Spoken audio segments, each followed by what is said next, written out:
Good morning. Good morning. Lee and I are back for our Friday roundtable discussion for female entrepreneurs.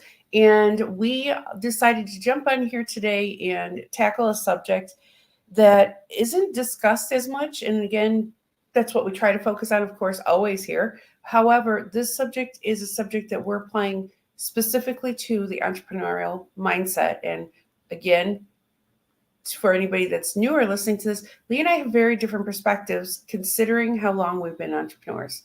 And so that's why we like to have these discussions because my perspective on something may be very, very different without even realizing it than what Lee's is. So this is our opportunity to get together, discuss different subjects. And again, we'll sometimes have guests on here with us. Today, it's just going to be us. So, the conversation that Lee and I were just about to have before we hit record is how the resume culture defines the American culture in so many ways. And what do we do about it as entrepreneurs? Lee, did you want to kick this off and say how you feel about this, or would you like me to talk for a while? What do you want to do here? Yes, if you could talk for a while, that'd be Okay, nice. perfect. So this is a subject I have notes on this one because this was so important to me, and I've used this in coaching before. That if we stop and think about the physical work culture, what would it be like if we shifted away from it and became free from that culture of having a piece of paper formerly, but having that long list of history of things that you've accomplished to get a position at a company versus the idea of becoming educated, becoming an expert, and then going out there and saying, I can do this. This is what I'm known for, and this is what I'm good at. Oh, but we actually have somebody joining us, so we're just going to get her all settled. Lee, if do you need me to do that? Yeah, I can't do it on the phone. Okay, no problem. Let's see when she pops in. We'll just keep talking until she's ready. So for decades, we've thought about this resume as like the be all end all to our conversation. And I actually wrote these notes down that I am tired of the resume stacking culture, and I'm tired of it being the ability to create the longest paper trail. Now, if anybody's been in corporate America in the past, then they would know that it's always that, well, I've done these different things at these jobs, therefore I'm qualified for this job. And I've actually never understood how that was designed to create creativity. Um, Personal development, obviously, is not really a part of that conversation in corporate America, and also individuality. Those are the things that are kind of pushed to the wayside when you're forced into a position in a company, again, willingly. However, you have to play within their boundaries, you have to play within what they believe in. Let me see if I can add her, and I apologize to everyone if we cannot. Okay, she's here, but I don't know if she's showing up. So we're going to keep talking. Hopefully, she'll pop in. If not, we'll go ahead and meet with her soon. I don't actually know where she's coming in from. So hold on one second, Lee. If you can go ahead and talk. Oh, she didn't want to interrupt. Uh, so, Lee, how do you feel about that? Because again, you have been part of corporate America longer than I have. Yeah, I always, to be honest with you, I always hated resumes because I don't like I. It doesn't tell who you are. It just tells what you've done. Mm-hmm. And I understand that history, work history, what you've done in the past or for other companies is important to a company to know if you're qualified or not. Mm-hmm. But to make that determination just based on words on a piece of paper, I Yes. don't think is fair, or it doesn't give them the full picture of who they are, of who that person is. And if you think about it, again, I came from corporate America. Most of us have. You are trained that they want certain answers to the questions to get the job. Yeah, those questions, I hated those questions. Yourself in 5 years. I don't know. That's 5 years from now. I mean, I have no idea. Yes, yes. But if it was something that we've all been a part of, then there's always anything we are a part of systematically or culturally, we have to then, if we choose to change it, again, if you're happy in corporate America, that's completely understandable. What do you do when you want to transition that conversation to, I am an entrepreneur now? I Mhm. can tell you personally, it was funny because I owned my own company for 15 years solid without making any changes in what I did. I just kept building my company. For 15 years, I didn't have a resume. I didn't even look at a resume. And it was a foreign concept for me to be able to sit down and write one, because it's like, what's the point? There is no point. Give me 1 second, Lee. Let me see if I can unmute her. And Okay. then if we can hear her. Nope, nope, we cannot. So we'll just leave her up there, see if she can for a couple minutes. I sent her a private message.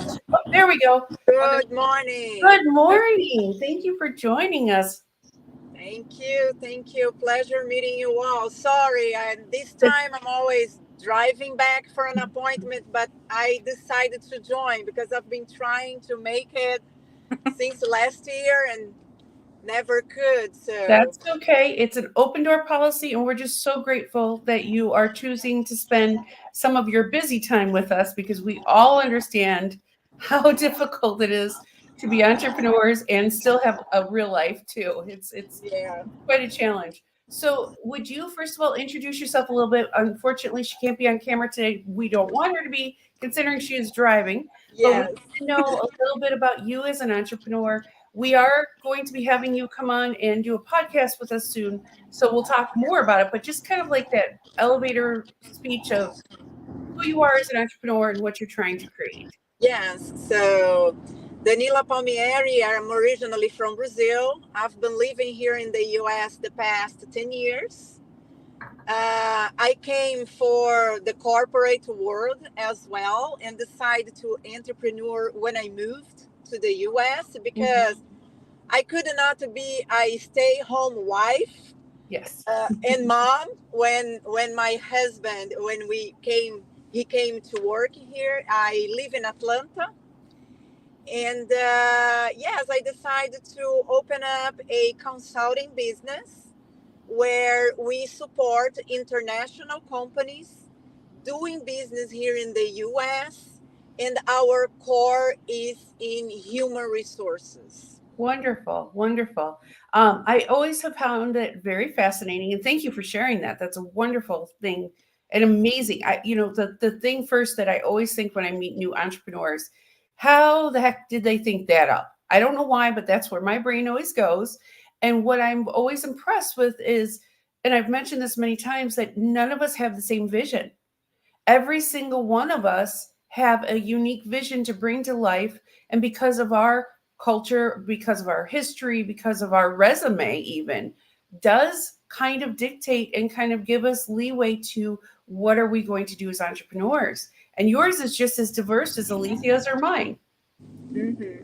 and that's very fascinating to me. So thank you so much. Yeah.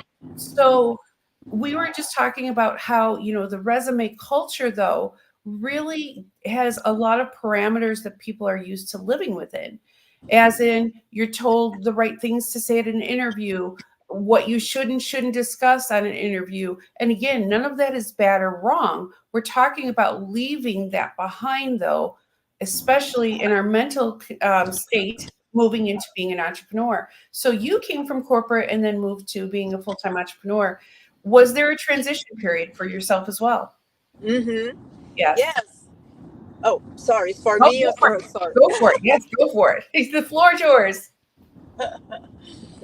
Oh, okay. I can go ahead. Well, for me, it was really the mindset, right? When you work for someone and when you decide to open up a business is really different for times and issues. I was like, oh, when I was in the corporate world, I Mhm. would know what to do, and now I just don't know what to do, right? Because it's a totally different mindset. I Yes. used to say that when you are in corporate world, you there, you know what to do, right? Mhm. The strategy is done, the sales is done, right? You know what to do. You have your goals, you have, your daily base routine. But when you are an entrepreneur, you have to create everything. So Yes. it's really different mindset. I agree. And I don't know about you, but Lee and I have been having this conversation a lot lately that it's okay to feel a bit untethered at the beginning. Mm-hmm.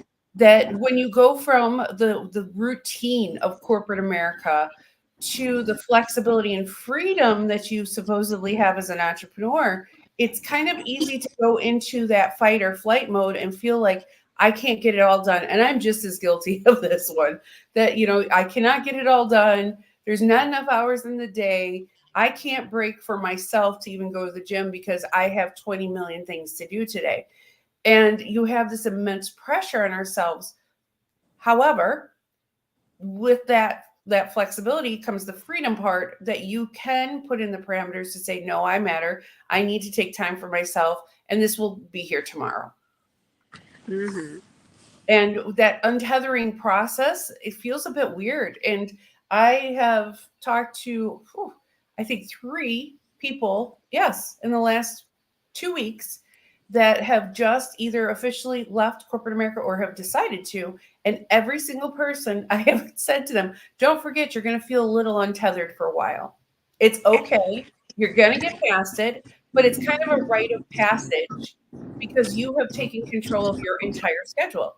Mm-hmm. So for you, what are some of the things that you have done to keep yourself moving forward, to develop your company and to get through those hurdles where you say, I don't know what I'm doing? What is your biggest piece of advice you could give to female entrepreneurs?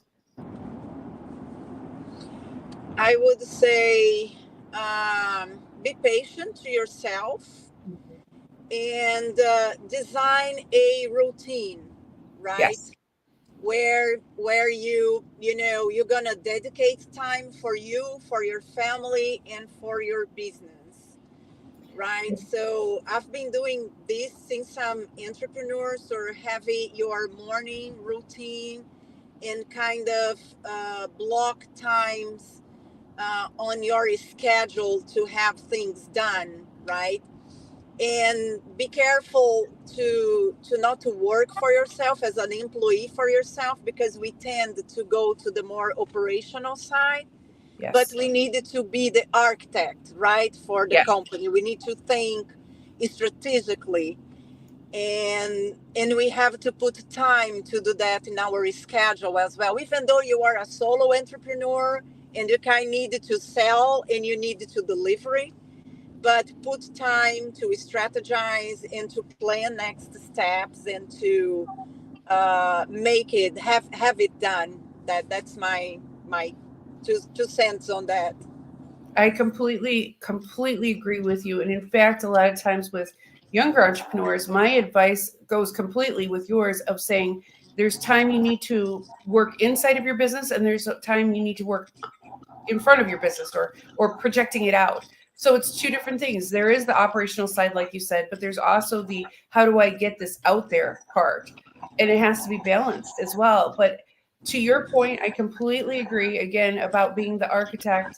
We talk about that internally with our company all of the time, that I have to firmly stay in the position of architect because of the fact that we have 3 people that are really guiding our company together now, between Alethea, my business partner and life partner, Nesto, and also myself. So all 3 of us are working on projects, but I'm the one that has to keep my head up and looking forward, no matter what. And that is something that I think is learned over time as well. Wouldn't you agree with that? That it's easy to get caught up in being your own virtual assistant. Mm-hmm. Yep. Yes. And when to expand and when to bring the right people on. All of those things matter. But to your point, corporate America, when you're in a corporation, if it's to that point of be considering corporate America, you're not walking in on day one being a part of the startup. You're going into an existing system and you have to become a part of that system. Whereas when you are in the position of actually creating the system, that's where you have to become the architect. Would you agree with that?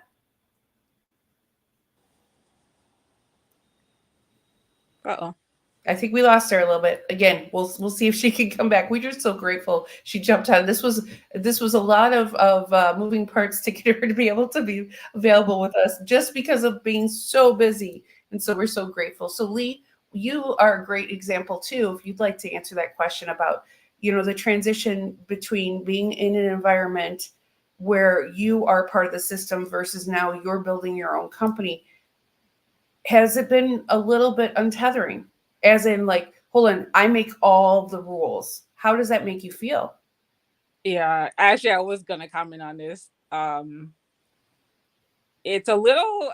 I mean, for me, I will use the word scary. It's a little scary Mm-hmm. because yes, when you're in corporate America, you walk into an office, you have a desk, you have a computer, you have all your logins, and you just sit down and then you start working. Mm-hmm.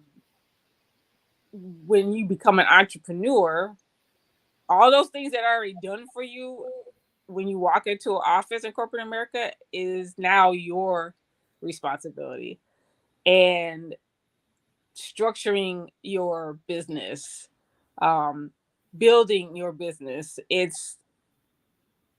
it can be intimidating if you're not used to something like that. That's why it's so important, as we've talked about before, is to come up with a plan. Sit down and plan. Oh, sorry. You, we got you back again. So Hello. Yeah. He was just commenting. Lee, go ahead and if you want to finish your viewpoint. But yes, that is, you went from done for you to nothing done. Is a very accurate description of how it feels. Mm-hmm. So it's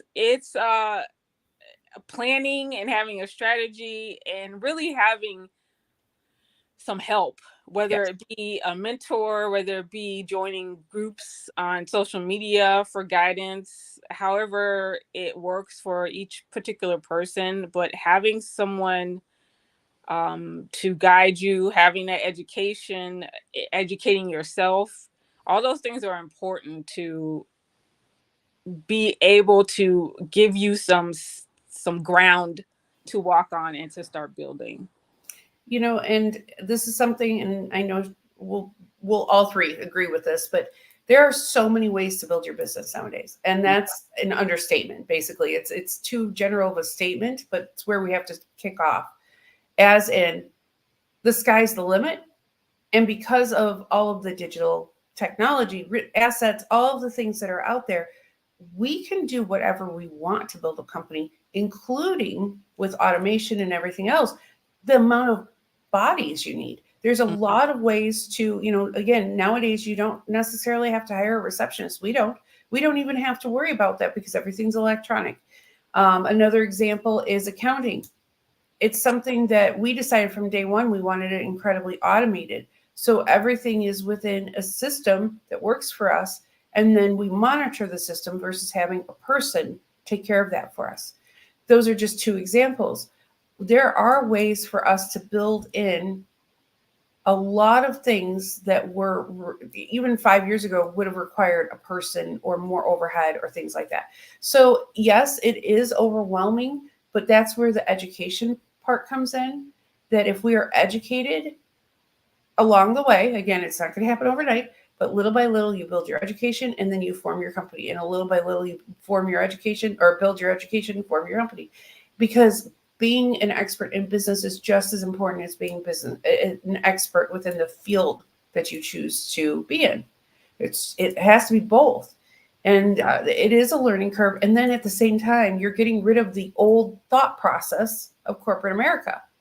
So, and that's just as important, in my opinion. Is there anything either of you'd like to add to that? I don't know. Um, Might be having trouble. So, Lee, you're up. yeah, you're right. It yeah. I agree with everything that you say. I don't really have anything additional to add.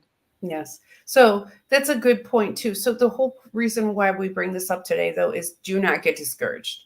Right. Is the whole point of this conversation, because again, we're talking about different facets of being a female entrepreneur, not necessarily building a specific type of business, but we want this to be able to be applied to any female entrepreneur. And those hurdles we're all getting past, because there is going to be, almost I could literally hand somebody a handbook and say, okay, you're going to go through these like 10 things within the first year of being an entrepreneur. It's just going to happen. And it may look a little different for each person, but statistically speaking, these are the things that are going to happen to you. And that's why being around other entrepreneurs that are in the same field as you, or entrepreneurs that are at the same level of building, are so important. For example, somebody that I work with every week, we are building out something that's in our business, the same thing, same time. So we're kind of we're not telling each other how to do it. We're just bringing our ideas together and saying, okay, this is how we're handling it. So this is how, okay, you're doing, oh, okay, maybe that would be a better way. Meaning it's okay to stop along the way and compare with people that you have within your group. Again, nobody's ever going to steal the ideas. Don't worry. Right. Chances are they're going to be doing it totally different than you. But you know what? Those are some of the best ideas ever that I've implemented in Grit and King, is from somebody else explaining their system. I talk about ours and we mesh it together and we go, oh my God, if you do it this way from yours and this way from ours, we might have a winning system here. Let's test it out. Always, always helps. Always incredibly helpful. And so then it's a good thing to compare, to trust. Good morning, and being able to have those different opinions along the way, again, along with your education. So I think this is a very, very helpful conversation. We apologize that not everybody is able to comment as much as we want, but we'll have her back on with us again very, very soon, just because that we want to see her smiling, beautiful face, talk more about her business and the things that she's gone through. So we will, I promise, we'll get caught up with her. And even if we have to do one of these recorded so that she can be visible when it's on her schedule, we will do that as well. And then we're going to have her back on with us for one of the podcast interviews very soon as well. So Lee, is there anything you want to add? I do. To the point that you were speaking just a few minutes ago. Oh, sure. Sorry. No, that's fine. I just didn't want to interrupt you, but oh, you can interrupt. I know. Brainstorming. You know, one thing I love about, and that I've learned in this journey about being an entrepreneur and talking to other entrepreneurs, is no one is trying to keep their secrets. Mm-mm. No one tries to hold on to whatever information they think is important that they don't want anyone else to know.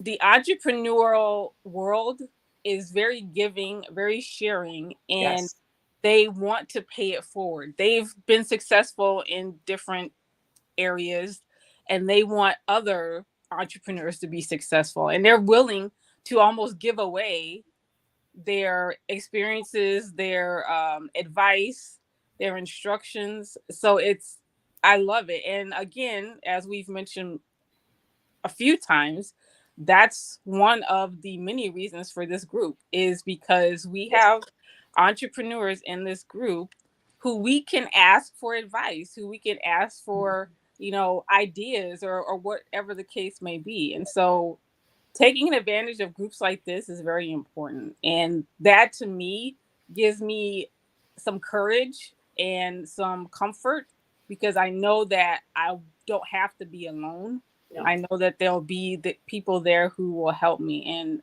I'm privileged to be in your world and have you as my mentor and my guide. But we all need somebody. And they don't have to be a best friend. They don't have to be, whatever. It's just reach out and find this person, someone who you connect with, someone who you're comfortable with. And there's no reason why we all can't share the knowledge and expertise that we have.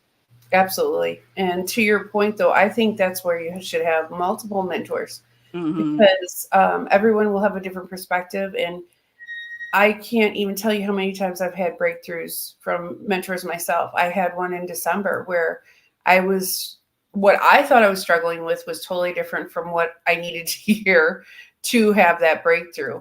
And so it's never a bad idea. And again, you don't have to worry about people stealing things. Just don't even worry about it, because again, they're not you. I cannot stress that enough. After 20 years, almost 20 years, like super close to 20 years of entrepreneurialism for me, I have yet to have anyone say, I have that exact same idea. I'm doing the exact same way, and my path and my why is exactly the same as yours. It's never, ever happened. So, and that's again a trap I think we all get into when we're first starting out, that if I tell too many people, it's going to be their idea, not mine. Mm-hmm. I haven't had it happen yet.